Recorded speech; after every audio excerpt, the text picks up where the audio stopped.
అంటే దీనికి డిఓపిగా వర్క్ చేసిన కెమెరామెన్ ప్రసాద్ గారు 100% లవ్ నుంచి నాకు తెలుసండి. దానికి 100% లవ్ కూడా వెంకటప్రసాద్ గారే కెమెరామెన్ దీనికి. అంటే ఫస్ట్ మూవీ ప్రేమ కథకే ఆయనకి నంది అవార్డు వచ్చింది. తర్వాత పౌర్ణమి కానీ ప్రసాద్ సార్ విజువల్స్ అన్నీ అదిరిపోయాయి, చాలా చాలా బాగా చేశారు. అంటే బండి సరోజ్ కుమార్ గారు ఈ ఒక్క క్రాఫ్ట్ని వదిలేశారు మీకోసం, అన్నీ అయినా చేస్తారు. అంటే అక్కడ చూస్తుంటే పేరు చూస్తుంటే స్క్రీన్ సరిపోతలేదు, మ్యూజిక్ అన్నీ ఎడిటింగ్ డైలాగ్స్ అన్నీ. అంటే ఒక సినిమాకి డైరెక్షన్ చేయడమే చాలా కష్టం, అలాంటిది ఇన్ని క్రాఫ్ట్స్లో ఇంత కమాండ్ ఉండడం అన్నది మామూలు విషయం కాదు. అంటే అక్కడ ఉపేంద్ర గారు హీరో కమ్ డైరెక్టర్కి మన తెలుగులో బండి సరోజ్ కుమారే ఆ రేంజ్. అంటే కల్ట్ మ్యాన్ అంతే. మీ సినిమాలు అన్నీ చూసాం, పోర్కాలం గట్రా నాకు చాలా ఫేవరెట్. దాంట్లో ఈ సినిమా పెద్ద హిట్ అవ్వాలని మనస్ఫూర్తిగా కోరుకుంటున్నాను. ఆల్ ది బెస్ట్ అండి టీం అందరికీ. బయట వర్షం పడుతుంది, అప్పుడే ఊహ తెలిసింది నాకు. నేను బయటకు వచ్చాను, టీవీ అని ఒకటి ఉంటుందని తెలియదు నాకు. మా పక్కింట్లో ఏదో సౌండ్ వస్తుంటే వెళ్ళి నిలబడ్డాను అక్కడ. ఆ టీవీలో చిరంజీవిని చూశానండి. నా లైఫ్లో ఉన్న బాధలన్నీ ఆ చిరంజీవిని చూసాకపోయినాయి నాకు. నేను చిరంజీవిని చూశాకే సినిమా చూశాను. చిరంజీవిని చూసినప్పుడు నాకు కలిగిన ఫస్ట్ ఫీలింగ్ ఏంటంటే నేను కూడా ఒక నటుడు అవ్వాలి, చిరంజీవి లాంటి నటుడు అవ్వాలి, ప్రతి ఇంట్లో నా పేరు ఉండాలి అనే ఒక ఉంటుంది కదా ఆ ఉత్సాహం. ఆ 4 ఏళ్ళ ఆ ఉత్సాహాన్ని ఇప్పటి వరకు నేను కంటిన్యూ చేస్తూ నన్ను నేను ఎస్టాబ్లిష్ చేసుకోవడానికి నేను 2004లో వచ్చాను ఒక జూనియర్ ఆర్టిస్ట్గా, ఒక యాక్టర్గా. చాలామంది డైరెక్టర్లకి ఆడిషన్స్ ఇచ్చాను, ఎవరికైనా యాక్టింగ్ అర్థం కాలేదు. నువ్వేంటి మామూలు మాట్లాడేస్తున్నావు, యాక్టింగ్ చేయాలి కదా అన్నారు. నాతో పాటు ఒకడు వచ్చాడు, ఏదో ఒక సీన్ ఇచ్చారు, ప్రియా నువ్వంటే నాకు ఇష్టం ఏదో చెప్పాలి. నేను నార్మల్ చెప్పాను, ఇలా చెప్పకూడదు నువ్వు చెప్పు బాబు అంటే వాడు ఇంకా బాడీ లాంగ్వేజ్ చెప్పాడు, ప్రియా అది అని. ఇలా చేయాలమ్మా యాక్టింగ్ అన్నారు. ఓకే ఇక్కడ మనం వర్కౌట్ అవ్వదు, నా యాక్టింగ్ తెలిసిన డైరెక్టర్ నేనే అయి ఉండాలి అని నేను ఆ రోజు డిసైడ్ అయ్యాను. ఆ అబ్బాయి ఇంకో అబ్బాయి మేబీ నేను కన్ఫ్యూజ్ అయ్యాను ఆ ఏజ్లో, మేబీ అతను బాగా చేసేట నిజంగా చూద్దామని, తన గ్రోత్ ఎలాంటిదో చూద్దామని. తన తర్వాత నేరాలు ఘోరాలని ఈటీవీలో వచ్చేది, నూతన్ ప్రసాద్ గారు చెప్పేవాళ్ళు.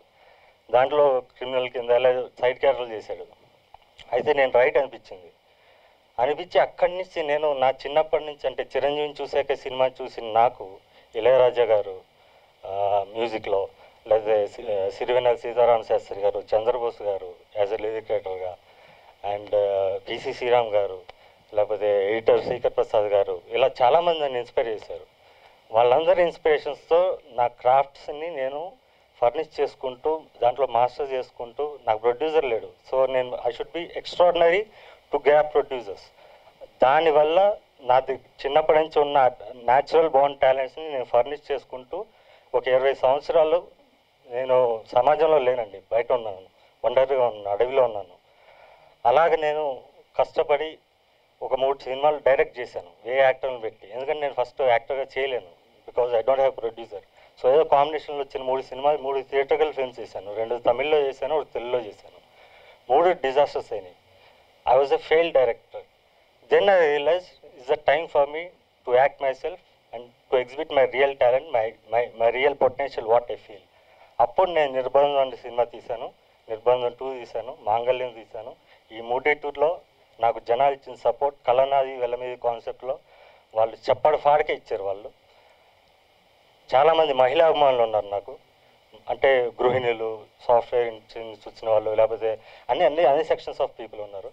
వాళ్ళందరూ ఒకటే కోరుకున్నారు, మిమ్మల్ని మెయిన్ స్ట్రీమ్లో చూడాలి, మేము మా ఇంటి పక్కన వాళ్ళకి, మా ఇంటి పైకి మీ సినిమాని మేము చూపించుకోగలగాలి అని. సో ఆ సంకల్పంతో, వాళ్ళు ఇచ్చిన బలంతో ఈరోజు నేను పరాక్రమం సినిమా తీశానండి. అండ్ నేను ఇండస్ట్రీలో ఎక్కువ తిరగను, నేను I'm not a social person. నేను చూసిన వాళ్ళందరూ నా మ్యాక్సిమం నచ్చరు, ఎందుకంటే నేను ఇలా మాట్లాడుతాను, బయట సమాజంలో ఎలా మాట్లాడాలి, ఇండస్ట్రీలో ఇంకా ఘోరం, ఎలా వెళ్ళి అలా పంజగొట్టి వెళ్ళి మళ్ళీ ఎలా రావాలి, అవన్నీ మనకు రాదు. అయితే నాకు చాలా చూజీగా ఉంటాను. నేను ఎవరన్నా ఒక మాటలో తెలిసిపోద్ది వాళ్ళ ఇంటెన్షన్ ఏంటని. అంటే నేను సమాజం చూశాను, లైఫ్ని చూశాను చిన్నప్పటి నుంచి చాలా. సో నాకు నచ్చిన 3 వ్యక్తులు, ఎస్కేఎన్ గారు very genuine human being and అంటే ఓన్లీ హ్యూమన్ బీయింగ్ నేను చూడండి, టాలెంట్ చూస్తాను, ఈజ్ వెరీ టాలెంటెడ్. ఆయన సినిమాలో ఆయన టేస్ట్ ఆఫ్ సినిమా తెలుస్తుంది. బుచ్చిబాబు గారు గురించి చెప్పవసరం లేదు, ఆల్రెడీ ప్రూవ్డ్ డైరెక్టర్. ఆయన ఒక మనిషిగా కూడా ఆయన చాలా గొప్ప వ్యక్తి. నేను ఒకసారి అనుకోకుండా కలిసినప్పుడు మీ సినిమాకి నేను 5,000 పంపించానండి అన్నాడు, మాంగళ్యం సినిమాకి. Thank you so much sir. And ఒక రెహమాన్ అమ్మాయిగా తమిళ్లో ఒక ఫైట్ ఉందన్నమాట, చాలామంది ఈ కల్చరల్ ఫిల్మ్స్ తీసే డైరెక్టర్స్ బాలా కానీ మిస్కిన్ కానీ వీళ్ళందరూ కంప్లైంట్ చేసేవాళ్ళు, రెహమాన్ లాంటి సంగీత దర్శకుడు మా సినిమాలు చేయట్లేదు, అన్నీ ఇలాంటి సోఫిస్టికేటెడ్ ఫిల్మ్సే చేస్తున్నాడు అని చెప్పి కంప్లైంట్ చేసేవాళ్ళు. నేను ఒక రెహమాన్ అభిమానిగా అలాంటి సినిమా ఎప్పుడు చేస్తారని నేను ఎదురు చూశాను. అండ్ ఆయన నెక్స్ట్ సినిమాలో రెహమాన్ అనగానే నాకు పడిపోయింది, పిక్చర్ పడిపోయింది. Thank you so much sir. And ఫైనల్గా విశ్వ గురించి చెప్పాలి. నేను ఇలా మాట్లాడుతున్నాను కదా, తను కూడా ఇలా మాట్లాడతాడు. అక్కడ మేము ఇద్దరం కనెక్ట్ అయ్యాం. And very genuine human being. Plus ఎవరితో కంపేర్ చేయడం, నువ్వు యాక్టర్లా ఉంటావు, ఈ యాక్టర్లు అలా చెప్పడం.